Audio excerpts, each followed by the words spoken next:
আমাদের মৌলিক দাবিগুলোর মধ্যে একটা হচ্ছে শাপলা গণহত্যার বিচার এবং শাপলার সাথে সম্পৃক্ত হেফাজতের যে সমস্ত নেতাকর্মী আছে তাদেরকে যে মিথ্যা মামলায় তাদেরকে জর্জরিত করা হয়েছে সেই সমস্ত মিথ্যা মামলা প্রত্যাহার করা আমাদের মৌলিক দাবিগুলোর একটা। আরেকটা হচ্ছে যে এই বিতর্কিত যে নারী কমিশন গঠন করা হয়েছে এইটার ক্ষেত্রে আমাদের মূলত ব্যাখ্যাটা হচ্ছে এরকম যে বান্ডেল থাকলে প্রতি সেনমানিতে টাকা বাঁচবে। বিকাশ সেনমানি বান্ডেল কিনে জিতুন প্রতি লেনদেনে।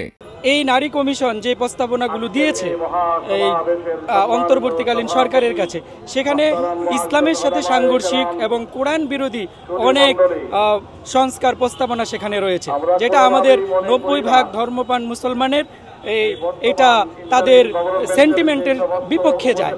এবং তারা যে সমস্ত দাবি উত্থাপন করেছে যে নারীদের যে মুসলিম আইন আছে এই আইনটা নারীর স্বাধীনতার ক্ষেত্রে এটা অন্তরায়। আমরা বলবো যে না, এটা অন্তরায় না, বরঞ্চ মুসলিম যে আইন আছে সেটা সার্বিকভাবে বাস্তবায়ন হচ্ছে না বিধায় এই সমস্যাগুলো তৈরি হচ্ছে। আমরা এটার সার্বিকভাবে এটার বাস্তবায়ন চাই, যেন এই প্রশ্নগুলো সমাজে উত্থাপিত না হয়। আরও ওনারা যে দাবিগুলো করেছেন, যে প্রস্তাবনাগুলো করেছেন, যে ওনারা যৌনকর্মীদেরকে শ্রমিক হিসাবে মূল্যায়ন চান। আমরা এখানে বলি যে আপনি একটা অবৈধ কাজকে, যেটা কোনো রাষ্ট্র এটাকে বৈধতা দেয় নাই, আপনি সেখানে যদি শ্রমিক হিসাবে তাকে মূল্যায়িত করেন তো সেই ক্ষেত্রে নারীদের মর্যাদা বৃদ্ধি হবে না, বরঞ্চ সেখানে নারীদের মর্যাদাকে আরো ক্ষুণ্ণ করা হবে এবং তাদেরকে সমাজে নিকৃষ্ট হিসাবে উপস্থাপন করা হবে।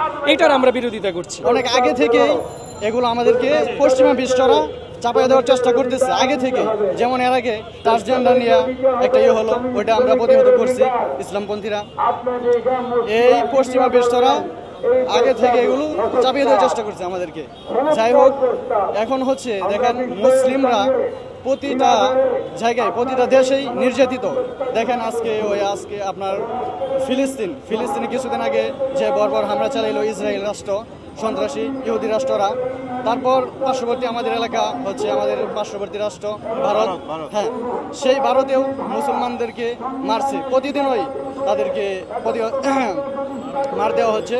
তারপর হচ্ছে তাদের মসজিদ, মাদ্রাসা, ঈদগাহ, গুরুস্থান এই অক্ষয় বিল বাতিল করা হয়েছে। এটা বিভিন্ন আন্দোলনের পর আবার সক্রিয় করা হয়েছে সেই কোর্ট থেকে ভারতে।